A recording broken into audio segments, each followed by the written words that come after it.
नमस्कार, ये आकाशवाणी शिमला है। अब आप राकेश शर्मा से प्रादेशिक समाचार सुनिए। मुख्यमंत्री सुखविंदर सिंह सुक्खू ने अधिकारियों को विकास कार्यों में तेजी लाने और सभी परियोजनाओं को समयबद्ध पूरा करने के निर्देश दिए हैं।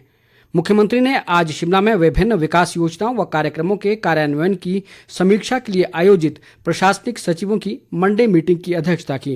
उन्होंने कहा कि प्रदेश सरकार गवर्नेंस में सूचना प्रौद्योगिकी के उपयोग पर विशेष बल दे रही है। इससे प्रशासन में पारदर्शिता के साथ साथ दक्षता भी सुनिश्चित होती है। सुखविंदर सिंह सुक्खू ने सभी नगर निगमों और शहरी स्थानीय निकायों का पूर्णतया डिजिटाइजेशन सुनिश्चित करने को भी कहा। उन्होंने मुख्यमंत्री कार्यालय में सभी फाइलें ई फाइल प्रणाली के माध्यम से भेजने के निर्देश भी दिए।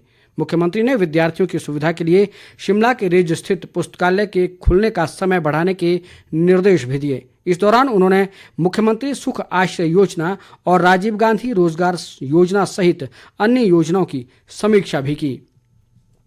मुख्यमंत्री सुखविंदर सिंह सुक्खू ने आज शिमला से वर्चुअल माध्यम से कनाडा में Himachali association of Alberta Calgary द्वारा आयोजित हिमाचली धाम कार्यक्रम में भाग लिया।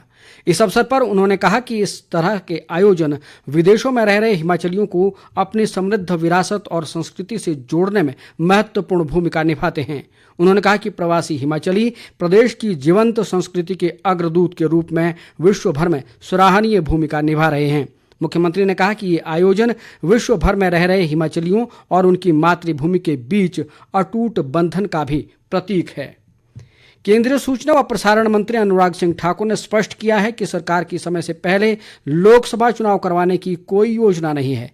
एक निजी टीवी चैनल के साथ एक साक्षात्कार में उन्होंने कहा कि आगामी विधानसभा चुनावों को आम चुनावों के साथ कराने की कोई योजना नहीं है। उन्होंने चुनाव समय से पहले या देरी से होने की खबरों को मीडिया अनुमान बताकर खारिज किया। उन्होंने कहा कि सरकार ने एक राष्ट्र एक चुनाव पर एक समिति गठित की है और ये समिति इस पर हितधारकों के साथ व्यापक विचार विमर्श करेगी। राजस्व मंत्री जगत सिंह नेगी ने बीते कल किन्नौर जिला के निचार उपमंडल के विकास नगर में 25,50,000 रुपए की राशि से निर्मित रावा विकास नगर स्पैन का उद्घाटन किया। इस मौके पर उन्होंने कहा कि इस स्पैन के बनने से क्षेत्र के किसान बागवान सेब व अन्य नकदी फसलों को मंडी तक आसानी से पहुंचा सकेंगे। बाद में उन्होंने सुंगरा पंचायत में बारो भादो मेले में शिरकत की, जहां जनसभा को संबोधित करते हुए उन्होंने नौजवानों से किन्नौर की संस्कृति के संवर्धन और संरक्षण के लिए आगे आने का आह्वान किया। उन्होंने साकी चरंग मंदिर के निर्माण के लिए उचित राशि प्रदान करने का भी आश्वासन दिया। जगत सिंह नेगी ने कहा कि प्रदेश में भारी बारिश और बाढ़ से बड़ी तबाही हुई है और प्रदेश सरकार इस क्षति की भरपाई का भरसक प्रयास कर रही है। मुख्य संसदीय सचिव किशोरी लाल ने आज कांगड़ा जिला के बैजनाथ विधानसभा क्षेत्र की फटाहर पंचायत में 5 लाख से निर्मित लोक सेवा केंद्र भवन का लोकार्पण किया। इस अवसर पर उन्होंने कहा कि वर्तमान प्रदेश सरकार ने गांव और गरीब लोगों के कल्याण के लिए कई योजनाएं आरंभ की है। किशोरी लाल ने कहा कि इस वर्ष प्रदेश में भारी बरसात से हुए बहुत नुकसान हुआ है और राज्य सरकार प्रभावितों के पुनर्वास और राहत के लिए युद्ध स्तर पर काम कर रही है।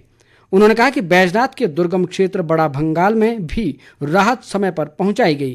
किशोरी लाल ने कहा कि बड़ा भंगाल को जोड़ने वाले रास्ते को व्यवस्थित तरीके से बनाया जाएगा ताकि बार बार ये रास्ता बंद ना हो।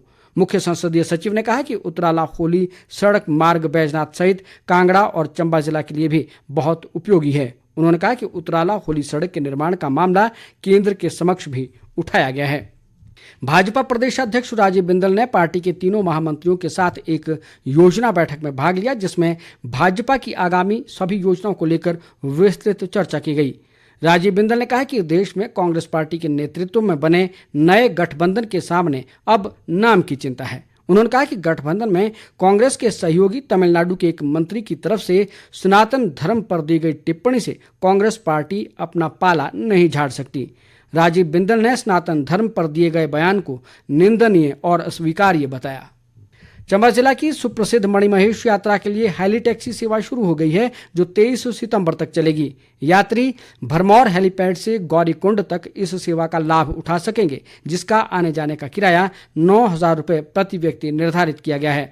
भरमौर के उपमंडलाधिकारी कुलवीर सिंह राणा ने बताया कि अब तक 550 यात्री हेली टैक्सी सेवा का लाभ उठाने के लिए ऑनलाइन बुकिंग करवा चुके हैं। शिमला जिला के रामपुर स्थित पृथ्वी मिलिट्री स्टेशन अवेरी पट्टी में 18 से 24 नवंबर तक भारतीय सेना भर्ती रैली का आयोजन किया जाएगा।